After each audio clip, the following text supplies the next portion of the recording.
وَلَا يَحْسَبَنَّ الَّذِينَ كَفَرُوا إِنَّمَا نُمْلِي لَهُمْ خَيْرٌ لِأَنفُسِهِمْ. Don't allow the disbelievers, the enemies of Allah's deen, don't allow the vicious enemies of the Prophet ﷺ to ever think, don't you dare think about them, that the stuff that they do is good for them. The extension Allah has given them is good for them. I'd like to give you an analogy here so it'll help you understand what's happening in this ayah. You have a rabid dog, a crazy dog who goes and bites whatever.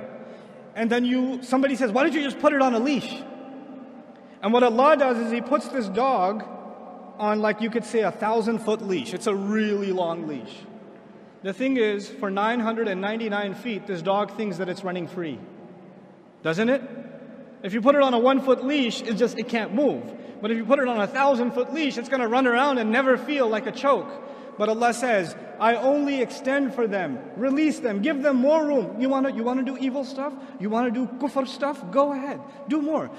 Try to hurt the cause of Islam more. Propagate lies against Allah's Prophet more. Say vicious things about the Quran more. Go ahead, go ahead, go ahead. Because that same dog, when it's running full speed and it hits foot 1,000, what happens to him? He gets choked, doesn't he?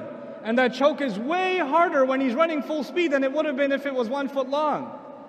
That's the plan Allah has for them. Let them dig their hole. Let them choke themselves. إِنَّمَا نُمْلِي لَهُمْ لِيَزْدَادُوا إِثْمًا. We only give them extension so they can earn more sins. وَلَهُمْ عَذَابٌ مُهِينٌ الْجَزَاءُ مِنْ جِنْسِ الْعَمَلِ كَمَا يُقَالُ. Allah says, and they will have humiliating punishment. Why did Allah say they have humiliating punishment?